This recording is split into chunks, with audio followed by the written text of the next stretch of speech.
Hi, and welcome to this lesson on organization, style, and editing choices. Getting these parts right can make your professional emails easy to read and understand. How many times have you opened an email and it's confusing to read? Maybe it's poorly organized. Sometimes it's so full of unnecessary information that it's difficult to decide what's important about the email. Now that you have the basic elements of an email, I want to focus on how to be sure that the information you include is brief and clear. That way, the reader can understand and respond if necessary. First, let's look at the value of being brief. People often try to put too much information into what they write. Therefore, it's important that you carefully think about your most important elements in your message. Here's a quote that can keep us focused on how to write emails. A wise woman once said, "Writing is 1% inspiration and 99% elimination."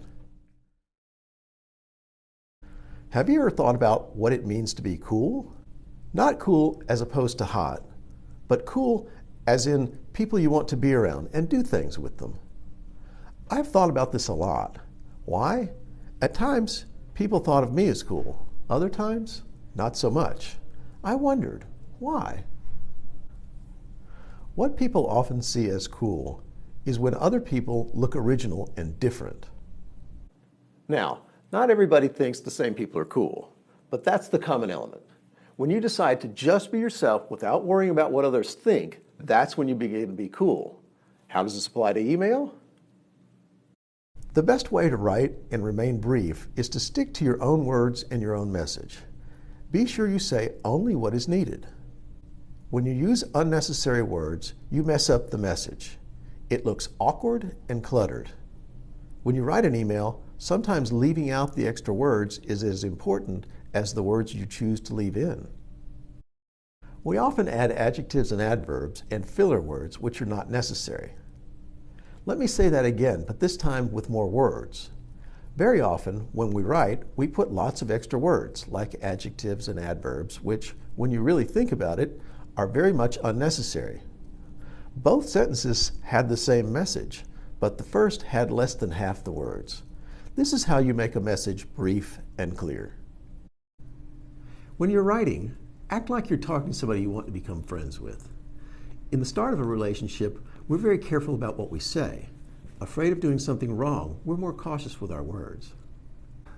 That said, think of words as having value. Look at economics. When there's a high supply of a product, the price is very low.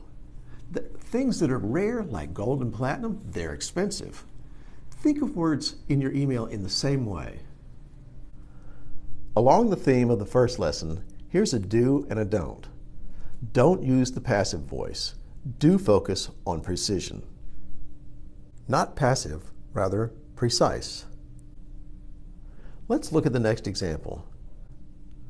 Powerful emails are written by people. Or, people write powerful emails. Which one sounds more precise? The second one is the active voice and is always clearer. Let's examine this more closely. In English, there are two ways to express many thoughts, the active and the passive. Here's the difference. When the verb is active, the subject performs the action. When the verb is passive, the subject receives the action. Here are some examples. Which one is the active voice? The first one is active. Which one is the active here? Again, the first one. That's why it's more clear. Now let's focus on clarity. Your goal here is to be clear. When you write, make sure you are keeping things in order. When announcing a meeting or an event, for instance, you would begin with the name of the event. This would be followed by when and for how long the event will last. Finally, exactly where is this meeting? This can even be included in the name of the event. The key here is to be precise with the most important information. After you write the email, sit back and look at it carefully. Imagine that you are getting the same email. Would it give you all the needed information? Is it easy to understand? Finally, some words to avoid. Must, should, demand, require, necessity. These are all strong words and may seem harsh or even rude to your reader. Go back to the idea I used earlier. Are these words you use when you are first meeting someone you want as a friend? Are you likely to become friends with someone who starts to use these words towards you? My advice is use words that are neutral and not forceful. Let's look at a few examples to see which ones are clear and easy to understand. In these two examples, look at the first one. The paragraphs are short and the entire email is brief. In the second one, look how crowded with text and overwhelming it is. I get emails like this all the time and I rarely read them.